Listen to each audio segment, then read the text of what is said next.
Hello students, I hope आप सब ठीक होंगे और अपनी फैमिली का अच्छे से ख्याल रख रहे होंगे। सो स्टूडेंट्स, आज का हमारा टॉपिक है व्हाट इज़ लिविंग। ये क्लास 11th की जो एनसीईआरटी की बुक है उसको हम बिल्कुल वर्ड टू वर्ड पढ़ेंगे। इसके अंदर ये चैप्टर नंबर 1 है, द लिविंग वर्ल्ड, यानी कि जीवित दुनिया, जिसमें हम सभी जीव जंतुओं, लिविंग ऑर्गेनिजम्स की स्टडी करेंगे। और इसमें जो फर्स्ट पॉइंट है वो है व्हाट इज़ लिविंग, मतलब जीवन क्या है, जीवित व्यक्ति क्या है, यानी जीवित व्यक्ति से या लिविंग ऑर्गेनिज्म से आपका क्या मतलब है। तो लिविंग के अंदर वो कौन कौन सी चीज़ें हैं, जीवित प्राणी में वो कौन कौन सी चीज़ें हैं, लिविंग ऑर्गेनिज्म में वो कौन कौन सी चीज़ें हैं जो उसको नॉन लिविंग ऑर्गेनिज्म से डिफ्रेंशिएट करती है। So, when we try to define living, we conventionally look for distinctive characters exhibited by living organisms. इसका मतलब जब हम living की बात करते हैं, जीवन की बात करते हैं, तो हम कुछ ऐसे करेक्टरिस्टिक्स, ऐसे कैरेक्टर्स देखते हैं जो कि लिविंग ऑर्गेनिजम्स के द्वारा ही एग्जिबिट यानी शो किए जाते हैं। सिर्फ लिविंग ऑर्गेनिज्म जिन कैरेक्टर्स को शो करता है वो हम ढूंढते हैं किसी भी ऑब्जेक्ट में उसको आइडेंटिफाई करने के लिए कि वो लिविंग है या वो नॉन लिविंग है। ठीक है। Growth, reproduction, ability to sense environment and mount a suitable response come to our mind immediately as unique features of living organisms। जब हम एक जीवित प्राणी के बारे में सोचते हैं तो हम सबसे पहले हमारे दिमाग में ये चीज़ें आती हैं कि ग्रोथ, जो ग्रो करे, जो रिप्रोड्यूस करे, जो अपने एनवायरनमेंट के प्रति, मतलब जैसे उसमें कोई चेंज हो रहा हो तो स्टिम्युलाई आए तो उसको महसूस करे, सेंस कर सके और उस स्टिम्युलू के अगेंस्ट रेस्पॉन्स भी दे सके, कॉन्शियस हो, तो उसको हम एक लिविंग ऑर्गेनिजम्स की श्रेणी में मानते हैं। ठीक है।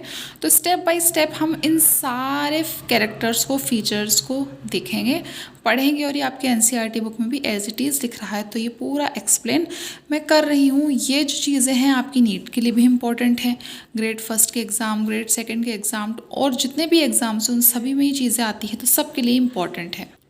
फर्स्ट पॉइंट है growth. All living organisms show growth, यानी all living organism show growth, या फिर हम कह सकते हैं ऑल लिविंग ऑर्गेनिजम्स ग्रो, यानी जितने भी लिविंग ऑर्गेनिज्म हैं इस प्लैनेट पे वो सभी ग्रो करते हैं, बढ़ते हैं। और ग्रोथ से मीनिंग क्या है? Increase in mass and increase in number.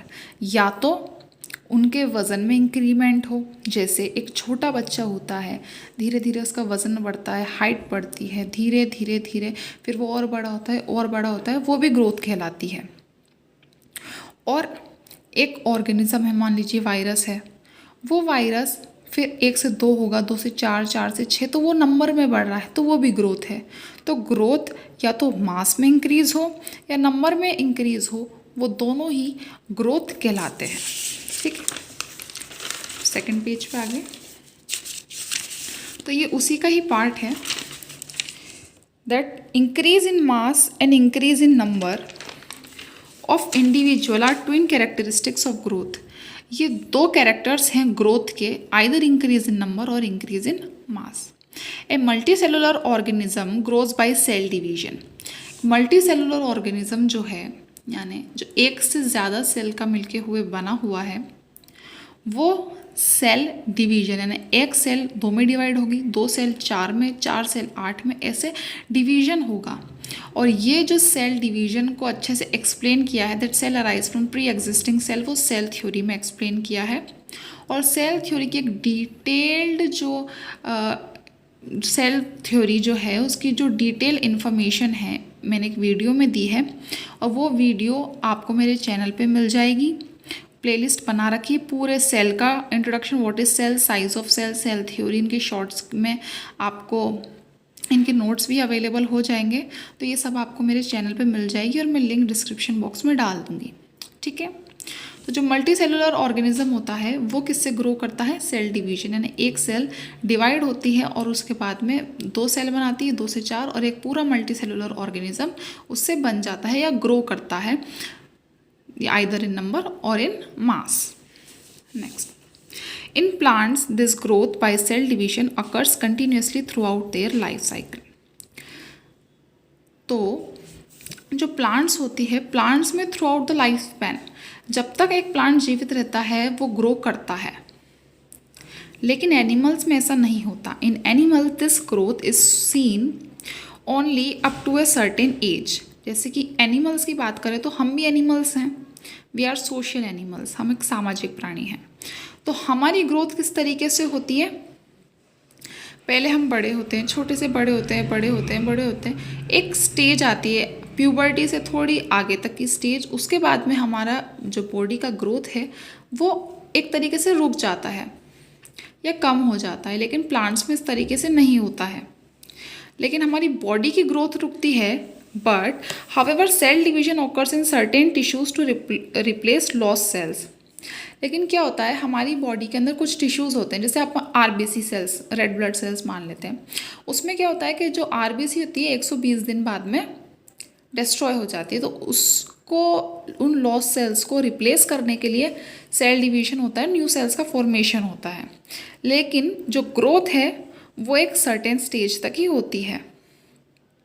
Unicellular organism multiply by cell division. अब यूनिसेलुलर ऑर्गेनिज्म है, वो उनकी ग्रोथ तो नहीं होगी सेल डिवीजन से, यानी कि वो मास में तो नहीं बढ़ेंगे बट वो नंबर में बढ़ेंगे, क्योंकि वो सिंगल सेल होती है. तो वो डिवाइड करके 2 सेल 4 सेल ऐसे नहीं बनाएंगे, वो एक सिंगल सेल से ही और 2 सिंगल सेल, फिर और 2 सिंगल सेल से और 4 सिंगल सेल, इस तरीके से वो डिवाइड होंगे और वो रिप्रोड्यूस करेंगे. तो हम कह सकते हैं कि रिप्रोडक्शन और जो सेल डिवीजन यानी कि जो ग्रोथ है और रिप्रोडक्शन है वो आपस में एक दूसरे से जुड़े हुए हैं. आगे चलते हैं. Non living objects also grow. लेकिन हम ये बात कर रहे हैं कि ये जो जितने भी कैरेक्टर्स हैं ये सब लिविंग ऑर्गेनिजम्स शो करते हैं, लेकिन नॉन लिविंग ऑब्जेक्ट्स हैं वो भी ग्रो करते हैं. किस तरीके से, वो बॉडी मास में इंक्रीज होते हैं as a criterion for growth. अगर हम माने हमने 2 क्राइटेरिया रखे हैं, increase in mass, increase in number. Increase in number तो नहीं होता बट बॉडी मास इंक्रीज होता है. किस तरीके से, जैसे कि एक टीला है, सैंड का टीला है, मिट्टी का टीला है, तो उसमें धीरे धीरे धीरे धीरे रेत इकट्ठी हो जाएगी, वो बड़ा हो जाएगा. इसका मतलब वो भी बड़ा हो रहा है साइज़ में, चाहे सरफेस एरिया पे एक्यूमुलेशन से हो रहा हो, बट वो इंक्रीज हो रहा है. तो हम कह सकते हैं कि नॉन लिविंग ऑब्जेक्ट्स है वो भी ग्रो करते हैं. इसलिए हम इसको एक क्राइटेरिया नहीं मान सकते किस चीज़ का, कि भाई अगर कोई चीज़ ग्रो कर रही है तो वो लिविंग में ही आए. Next page. Growth therefore can not be taken as a defining property of living organisms. वही बात जो अभी मैंने कही कि इसको एक डिफाइनिंग प्रॉपर्टी हम नहीं मान सकते कि लिविंग ऑर्गेनिज्म है या नहीं है. नेक्स्ट पॉइंट आता है reproduction. Reproduction likewise is a characteristic of living organism. ये भी कैरेक्टरिस्टिक है लिविंग ऑर्गेनिज्म का. In multicellular organism, reproduction refers to the production of progeny possessing features more or less similar to those of the parents. Multicellular organism में reproduction क्या होता है, reproduction का मतलब होता है ऐसी प्रोजेनी, यानी ऐसे अपने ही तरह जो अडल्ट मतलब चाइल्ड होते हैं, प्रोजेनी होती है, उनको बनाना, उनका फॉर्मेशन करना, उनका प्रोडक्शन करना, जिनके अंदर की उनसे ज़्यादा सिमिलर या कम सिमिलर फीचर्स प्रेजेंट हों. पेरेंट्स और जो प्रोजेनी हैं उनमें कम या ज़्यादा सिमिलर फीचर्स प्रेजेंट हो. जैसे मान लो कोई के पेरेंट्स ब्लैक हैं, वो थोड़ा सा या तो सांवला होगा या उनसे ज़्यादा गोरा हो जाएगा, लेकिन उनके फीचर्स अपने पेरेंट्स की तरह ही होंगे. यानी जीन स्ट्रक्चर जो है वो सेम होगा, डीएनए स्ट्रक्चर है वो सेम होगा, लेकिन ये ज़रूरी नहीं कि बिल्कुल एज इट इज़ सेम हो सकता है कि वो अपने पेरेंट्स से थोड़े अलग हों या बहुत ज़्यादा उनकी तरह सेम टू सेम भी हो. ठीक है. Asexual means of reproduction. Fungi multiply.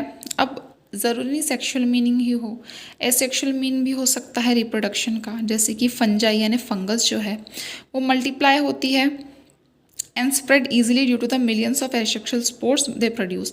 Fungi में asexual spores जो होते हैं वो प्रोड्यूस होते हैं और उसके बाद में वो स्प्रेड हो जाते हैं, यानी जगह जगह बिखर जाते हैं और उससे नए फंगस का फॉर्मेशन हो जाता है। और जो छोटे ऑर्गेनिजम्स होते हैं जैसे कि yeast and hydra, we observe budding, उनमें बर्डिंग होती है। बर्डिंग भी दो तरीके होती है, इंटरनल बर्ड बनता है या एक्सटर्नल बर्ड, और उसके बाद में बर्ड जो होता है वो बर्ड्स हो जाता है और उससे न्यू ऑर्गेनिज्म का फॉर्मेशन हो जाता है। ठीक है, ये भी अलग अलग तरीके के रिप्रोडक्शन होते हैं। जैसे प्लेनेरिया कह लें या फ्लैटवर्म कह लें, उसमें क्या होता है, ट्रू रीजनरेशन होता है। That is a fragmented organism regenerates the lost part of its body and becomes a new organism. ये जनरेशन नहीं, सॉरी, ये रीजनरेशन आएगा यहाँ पर। तो इसमें क्या होता है कि जो प्लेनेरिया होता है उसमें अगर प्लेनेरिया की बॉडी आपस में मतलब अगर कट जाए, उसके मान लो 10 पीस हो गए प्लेनेरिया की बॉडी के, तो उस 10 पीस से नए 10 ऑर्गेनिज्म का फॉर्मेशन हो जाएगा। ठीक है, तो इस तरीके से वो रिप्रोड्यूस करता है। अब यूनिसेलुलर ऑर्गेनिज्म जो होते हैं जैसे बैक्टीरिया, यूनिसेलुलर एल्गी और amoeba, reproduction is synonymous with growth that is increase in number of cells. इसमें जो ग्रोथ है और रिप्रोडक्शन है दोनों को एक समानार्थी के रूप में लिया गया है, दोनों को सिनोनिमस के रूप में देखा गया है, क्योंकि ग्रोथ जो होती है increase in number of cells और इसमें भी नंबर ऑफ सेल्स में ही इंक्रीमेंट होता है।